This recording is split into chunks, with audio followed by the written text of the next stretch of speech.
সম্মানিত দর্শক, বাংলাদেশের সাবেক আইজি বেনজির তিনি দুবাই পুলিশের হাতে গ্রেপ্তার হয়েছেন, এরকম একটি খবর চাউর হয়েছে। আবার পরবর্তীতে যেটি হয়েছে সেটা হলো তিনি গ্রেপ্তার হননি, তাকে গ্রেপ্তার করা হয়নি। তিনি তার নিজের প্রয়োজনে দুবাইতে তিনি বসবাস করতে চান, তার দুবাই রেসিডেন্স রয়েছে, তার পর্তুগালের পাসপোর্ট আছে, তিনি পর্তুগালের নাগরিক। তো কাজেই সেই পর্তুগালের পাসপোর্ট নিয়ে দুবাইয়ের রেসিডেন্সি যে পারমিটটা রয়েছে সেই পারমিটের স্বার্থে তিনি এখন হয়তো মনে করছেন দুবাইতে বসবাস করা তার জন্য নিরাপদ। তো আপনি যখন দেখবেন যে কোনো একটা রেসিডেন্স পারমিট আপনার থাকে, সেক্ষেত্রে আপনাকে আসলে নিয়মিতভাবে সেখানে যাতায়াত করতে হয়, থাকতে হয়, এবং এগুলো কোনো নির্দিষ্ট নিয়ম না, একটা ফর্মালিটিস আছে।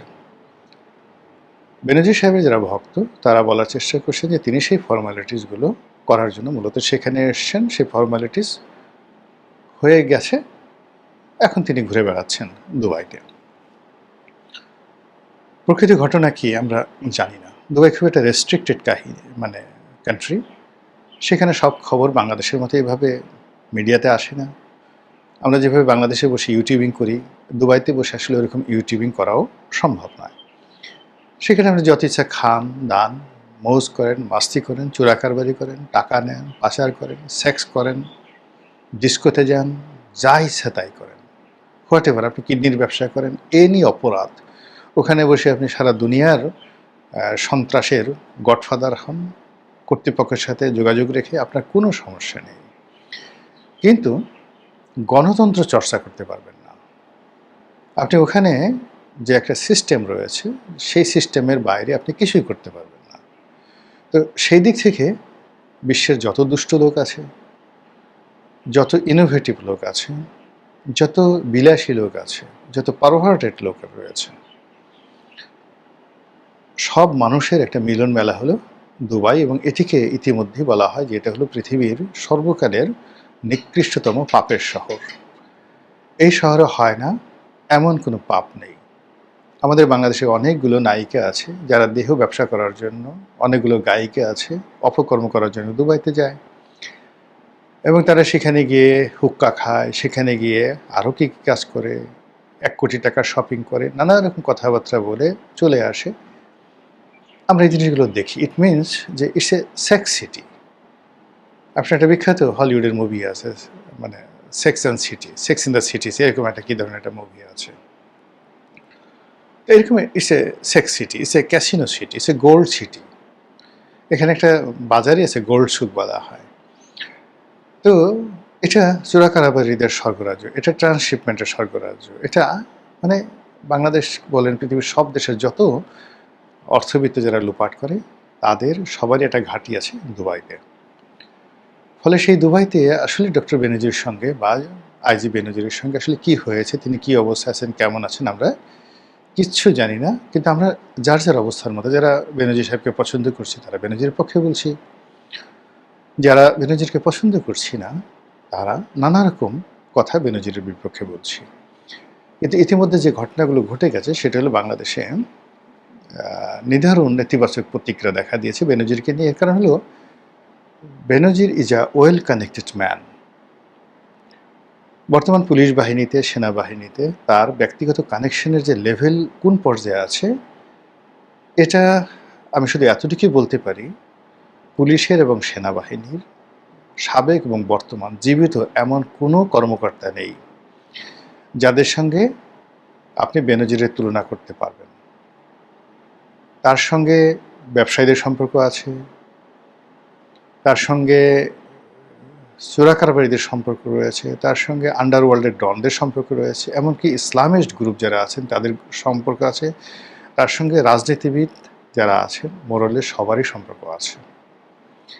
সে যে কৌশলগত কতগুলো পদে ছিল, যেমন ডিআইজি অ্যাডমিন, পুলিশের সবচেয়ে গুরুত্বপূর্ণ হেডকোয়ার্টার, এডিশনাল আইজি অ্যাডমিন, এর চেয়ে আর বড় পোস্ট হয় না। Then Dhaka metropolitan police commissioner, র্যাবিট ডিজি, দেন আইজি।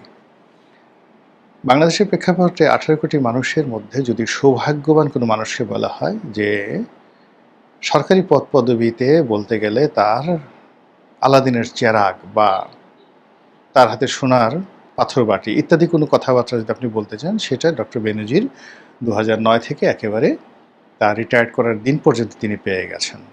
তিনি যা ইচ্ছে তাই করতে পেরেছেন, যা ইচ্ছে তাই বলতে পেরেছেন। প্রশংসা করতে চান করতে পারেন, বদনাম করতে চান, কিন্তু বাস্তবতা হলো তিনি যা ইচ্ছা সেটা তিনি করতে পেরেছেন। It may be to collecting money, to do business, to acquire any property, অথবা আপনি যদি ধরেন সেক্স করা, বাইসেক্স করা, অথবা হজ করা, উমরা করা, তারপরে পিএইচডি করা, সবার সময়তে সেমিনার করা, টকশোতে অংশগ্রহণ করা, কি না করেছেন তিনি, মাস্টার ফর অল। তো সেই মানুষটির হাতে টাকা আছে, অনেক রাজনীতিবিদদের গোপন অডিও এবং ভিডিও রেকর্ড আছে। তার সঙ্গে যারা সিঙ্গাপুরে দেখা করেছেন, তার সঙ্গে যারা লন্ডনে দেখা করেছেন, তার সঙ্গে যারা ব্যাংককে দেখা করেছেন, রাতের আধারে তার কাছে কারা কারা গিয়েছেন, বিশেষ করে রাজনৈতিক অঙ্গনে যারা যারা গিয়েছেন, তিনি ইচ্ছে করলে হাটে হাড়ি ভেঙে দিলে অনেকের কাপড় চোপড় নষ্ট হয়ে যাবে, অনেকের কাপড় চোপড় নষ্ট হয়ে যাবে। এটা রাজনীতিবিদের একটা ভয়। ফলে তাকে এই যে তিনি মুক্ত বিহঙ্গের মতো দুনিয়া ঘুরে বেড়াচ্ছেন, এটা বর্তমান যারা ক্ষমতাসীন আছেন, কিংবা ধরেন যারা বিরোধী দলে আছেন, কিংবা আওয়ামী লীগের যে সকল নেতা দেশের বাইরে আছেন, তাদের সবার জন্য এটা বিব্রতকর। তাকে পাত্তা দিতে হবে। যদি তাকে পাত্তা দেওয়া না হয়, তাহলে তিনি যদি কারো গোপন তথ্য প্রকাশ করে দেন, তাহলে সর্বনাশ ঘটে যাবে। এই গেল এক। 2 নম্বর হলো যে সেটা যদি সম্ভব না হয়, তাহলে তাকে আটকাতে হবে। সামহাও তাকে তার মুখ বন্ধ করার জন্য তাকে কাস্টডিতে আনতে হবে। এই জন্য সরকার এখন যারা আছে তারা প্রাণান্ত চেষ্টা করবে যে এইরকম একজন মানুষকে যেভাবে হোক না কেন তাকে কাস্টডিতে নেওয়া দরকার। ফলে সরকারের একটা বিরাট অংশ তারা খুব খুশি যে বেনজির ধরা পড়েছে, এবার বোধহয় আমরা তাকে বাগে আনতে পারবো। অন্যদিকে যে সমস্যাটা দেখা দিয়েছে সেটা হলো, আমরা কয়েকদিন ধরে শুনছিলাম যে বেনজির তার যে কানেকশন রয়েছে উইথ পুলিশ, সেই পুলিশের বিভিন্ন জায়গাতে সে ফোন করে আওয়ামী লীগ অর্গানাইজ করার চেষ্টা করছে, পুলিশকে সরকারের বিরুদ্ধে ব্যবহার করার চেষ্টা করছে, এবং এটা নিয়ে যে একটা আতঙ্ক ছড়িয়ে পড়েছিল, এতে কোনো সন্দেহ নেই।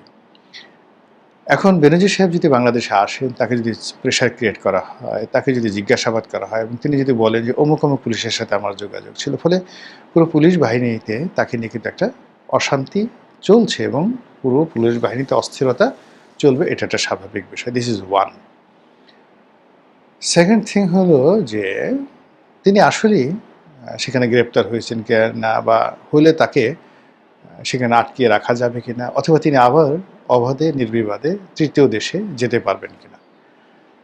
আমি দুবাইয়ের আইন সম্পর্কে যতটুকু জানি, তাতে তাকে বাংলাদেশে ফিরিয়ে আনাটা 1% পসিবিলিটিস আমি দেখছি না। 1% পসিবিলিটি আমি দেখছি না। তিনি ইচ্ছা করলে সেখানে থাকতে পারবেন, অথবা তৃতীয় কোনো দেশে সেখানে যেতে পারবেন। ছোট্ট একটা উদাহরণ দিই, ওখানের জিনিসগুলো কীভাবে চলবে। আমাদের যে বর্তমান ধর্মমন্ত্রী জনাব Kaikobad, Mofazzel Hossain Kaikobad, he is one of the smartest man. মানে তাকে আপনি দেখে বুঝতে পারবেন না, মুখে লম্বা দাড়ি, পোশাক আশাক, কিন্তু এরশাদের জমানা থেকে তিনি এরশাদের জমানাতে ধর্মমন্ত্রী হয়েছেন, সেখান থেকে বিএনপিতে আছেন, এবং তার নির্বাচনী এলাকাতে পুরো কুমিল্লাতে তার যে দাপট, তার যে ক্ষমতা, এটা কুমিল্লার লোকজন জানেন। আমরা হয়তো আওয়ামী লীগ জমানাতে বাহারের ক্ষমতা, এমপি বাহারের ক্ষমতা মানে কুমিল্লাতে মনে করেছি, কিন্তু বাহার ছিল ক্ষমতা, কিন্তু ক্ষমতায় না থেকেও বিদেশে বসে অনেকটা আন্ডারওয়ার্ল্ডের ডনের মতো তিনি যেভাবে কুমিল্লার রাজনীতি নিয়ন্ত্রণ করেছেন, এটা বিস্ময়কর। আপনি তাকে দেখে বুঝতে পারবেন না সে কতটা জনপ্রিয়, সে কতটা ডেঞ্জারাস, কতটা কৌশলী, এবং কতটা ধনী, এবং টাকা কীভাবে দুই হাতে খরচ করতে পারেন। তো এই মানুষটি, তিনি আমার সঙ্গে সহকর্মী ছিলেন, মানে 9 পার্লামেন্টে এমপি ছিলেন, এবং যখনই তিনি বুঝলেন যে তার বিরুদ্ধে নড়াচড়া হচ্ছে, তিনি তখন একেবারে নিরাপদে স্মার্টলি বাংলাদেশ থেকে চলে গেলেন। তিনি এভাবে সারা দুনিয়া ঘুরে বেরিয়েছেন বেনজির মতো, এবং একটা সময় তিনি ইন্টারপোলের এরকম একটা রেড অ্যালার্টের কারণে দুবাই পুলিশ তাকে গ্রেপ্তার করে ফেলল। তো সেই গ্রেপ্তার করে তাকে বাংলাদেশে পাঠিয়ে দেওয়া হবে। এরপরে অলৌকিকভাবে হোক, বিভিন্ন কারণে হোক, তিনি কিভাবে সেখান থেকে মুক্তি পেলেন সেই কথা তিনি বলেছেন। তিনি সেখানে অসুস্থ হয়ে পড়লেন। একজন ডাক্তার আনলেন এবং সেটা পুলিশই ব্যবস্থা করলো, দুবাই পুলিশই ব্যবস্থা করলো। দুবাই পুলিশ তাকে পরামর্শ দিল যে এখন তোমাকে অসুস্থ হতে হবে, হাসপাতালে থাকতে হবে, হাসপাতালের ডাক্তার তোমাকে চিকিৎসা দেবে, তারপর সেই ডাক্তারের সার্টিফিকেট অনুযায়ী আমরা তোমাকে এখান থেকে পাঠাবো না। ডাক্তার বলবে যে তোমাকে এখন প্লেনে করে পাঠানো ঝুঁকিপূর্ণ, তোমার স্বাস্থ্য ভালো না। এবং সেই কাজটি হলো। এটার মধ্যে মোফাজ্জল হোসেন কায়কোবা তিনি বলেছেন যে এটার মধ্যে আল্লাহর একটা অলৌকিকত্ব আছে, আল্লাহ তার দোয়া কবুল করেছেন এবং ভবিষ্যতে তাকে মন্ত্রী বানাবেন, এই জন্য হয়তো আল্লাহ সেদিন তাকে রক্ষা করেছেন। এর কারণ হলো, যদি সেই দিন এয়ারপোর্ট থেকে বাংলাদেশে পাঠানো হতো, তিনিও কাদের মোল্লার মতো বা অন্যান্য যুদ্ধ অপরাধীদের মতো ফাঁসিতে আত্মাহুতি দিতে বাধ্য হতেন বা সরকার তাকে ফাঁসিতে লটকাতো। তো এই হলো দুবাইয়ের অবস্থা। তো মোফাজ্জল হোসেন কায়কোবা সাহেব যদি ওখানে বসে এইভাবে রক্ষা করতে পারেন, সেক্ষেত্রে বেনজিরের যে কানেকশন অ্যাডমিনিস্ট্রেশন লেভেলে এবং তার যে পয়সা, তার যে টাকা পয়সা, তার যে প্রভাব এবং প্রতিপত্তি, এটা অনেক অনেক বেশি। কাজেই দুবাইতে তাকে নিয়ে আমরা যা কিছু শুনছি, এটি সরকারের পক্ষে, দেশের পক্ষে আসা বা তাকে ফেরত আনা, এটা কতটা দুরূহ আশা করি আপনারা বুঝতে পেরেছেন। সর্বশেষ যেটা হলো যে যা হয় ভালোর জন্য হয়। আমি নিজে ব্যক্তিগতভাবে দুবাইতে তার যে গ্রেপ্তারের খবর, আমি এর আগে একটা ভিডিও করেছি, আমি খুব খুশি হয়েছি। এর কারণ হলো বেনজির সাহেব সম্পর্কে তার অনেক ভালো কাজ আছে, কিন্তু তার যে মন্দ কাজ সীমাহীন। এই সীমাহীন মন্দ কাজ করে একটা মানুষ যদি এই দুনিয়াতে শাস্তিপ্রাপ্ত না হন, দুনিয়াতে যদি তার বিচার না হন, তিনি এবং তার পরিবার যদি সেভাবে ঘুরে বেড়ান এবং বাংলাদেশের লুট করা অর্থবিত্তকে নিয়ে তিনি সারা দুনিয়াতে এভাবে ঘুরে বেড়ান, তাহলে আর এখানে ন্যাচারাল জাস্টিসটি রইল কোথায়? এই জন্য আমি আসলে আমার আরেকটা ভিডিওতে আপনার একটা আবেগের বশবর্তী আমি বলেছি যে থ্যাঙ্কস টু আল্লাহ, আলহামদুলিল্লাহ, আল্লাহর কাছে